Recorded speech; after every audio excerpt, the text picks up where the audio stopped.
Okey, sekarang kita nak siapkan tugasan poster Ramadan guna handphone. Okey, mula type kat Google Classroom. Okey, kita masuk je Google Classroom. Okey. Okey, masuk Google Classroom, log masuk ke Classroom. Okey, sekarang ni kita tukarlah. Kalau awak punya email, awak ambil email awak lah. Kalau ni sebagai student, Ustazah pakai nama anak Ustazah Ju kan. Okey, contohnya Anas. Anas dia masuk dalam Google dia. Bila dia masuk dalam Google dia, okey, masuk kat dekat kelas kamu. Contohnya, kalau kelas awak tu, ni contoh je tau. Ni contohnya kelas kamu tu, kelas 6AB. Contohnya ni Umi dan Anas. Okey, jadi Anas kena masuk kelas dia ni. Okey, apa yang penting awak ambil dekat ni bawah sekali kelas Word. Kelas Word. Bila ada kat kelas Word ni dah di sini dah tugasan kamu buka poster Ramadan. Okey, bila buka poster Ramadan, awak kena tekan link ni Canva ni. Tekan link Canva. Bila dah masuk dekat link Canva ni, di sinilah awak perlu siapkan tugasan awak. Contoh kalau Ustazah Ju nak pilih kelebihan bulan Ramadan. Okey, Ustazah nak hias kat sini. Jadi, kat sini apa kelebihan bulan Ramadan? Contohnya, apa? Mendapat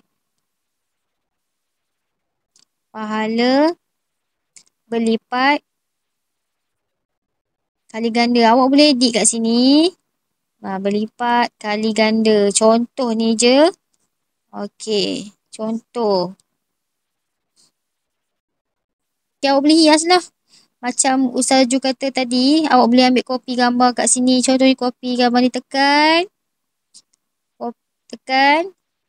Klik kanan, copy. Awak pergi balik dekat ke surat awak tu.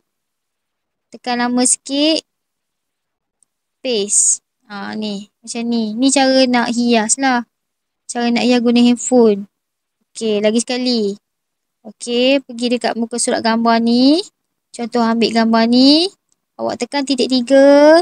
Contohnya saya nak gambar ni kan. Tekan titik 3. Ambil copy. Okey, tutup dulu kejap. Pergi dekat muka surat yang awak nak buat ni. Dekat page 4 ni kan. Okey, tekan lama dekat skrin. Ada paste. Okey, dah ada paste. Dah keluar dah ni. Kita pun adjust lah. Kita punya ni kan. Adjust. Kalau nak lagi ada. Kalau kita nak lagi dia 2 kali. Tekan lama-lama. Copy. Tekan paste. Okey, jadi awak akan ada 2 pelita ni. Boleh susun. Okey, jadi tugasan kamu adalah cantikkan poster ni. Okey, contohnya kalau awak dah siap poster awak. Awak nak hantar. Okey, ni siap. Ni poster 1, 2, 3, 4. Ni kan poster muka surat 4 ni.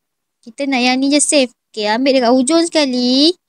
Hujung ni atas sekali sebelah kanan. Ada gambar nak panah ni. Ambil yang ni. Okey, awak ambil download. Tapi download. Awak kena tahulah muka surat berapa. Awak tekan dekat ni. Pastikan file ni PNG ataupun kita ambil PNG lah senang. Okey, select file, select page. Select page. Page kita adalah sekarang current page. Ambil current page. Ambil yang current page. Page yang kita nak sahaja. Okey, done. Okey, bila dah, kita download sahaja. Okey, sekarang ni gambar kita akan disimpan dekat kita punya handphone lah. Okey, tunggu dulu sampai dia selesai. Okey, Ustazah nak awak hias-hias cantik-cantik lah yang awak punya poster ni. Sebab yang ni pertandingan. Okey, sampailah dia dah siap. Tengok, cuba open dekat atas ni. Siap kan? Ni dah siap dah pun. Kalau rasa tak puas hati lagi, awak ambil titik 3 ni. Open with. Awak tengoklah dekat foto awak ni. Dah pun ada. Okey, settle kat situ.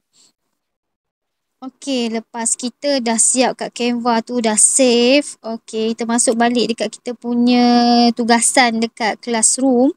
Okey, dekat guna handphone ni, dekat bawah ni ada add word. Okey, sekarang tadi kan kita save sebagai gambar, kita ambil upload. Okey, kat mana kita simpan gambar kita tadi? Ambil lah kalau dekat handphone masing-masing lah. Kalau awak dekat album, album lah. Okey, contoh Ustazah simpan kat sini. Ni dah ada album ni kan. Ni gambar kita tadi ni kan. Okey, jadi Ustazah pilih yang ni.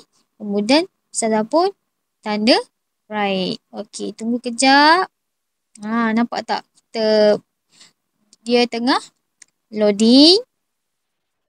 Okey, lepas loading. Okey, maksudnya awak dah boleh hands in. Okey, tekan hand in. Okey, dia tanya awak kita nak submit ke? Tekan je hand in. Kita pun hantar tugasan kita. Okey, siap. Yang itulah hand in ni dah masuk dah. Okey, faham tak? Macam mana kita nak tahu? Sebab bila dah keluar submit ni, maksudnya kerja kita dah masuk. Kalau kita rasa kita nak ubah, boleh kita unsubmit balik dan kita hantar yang lain yang baru. Okey, tu je. Senang kan? Okey.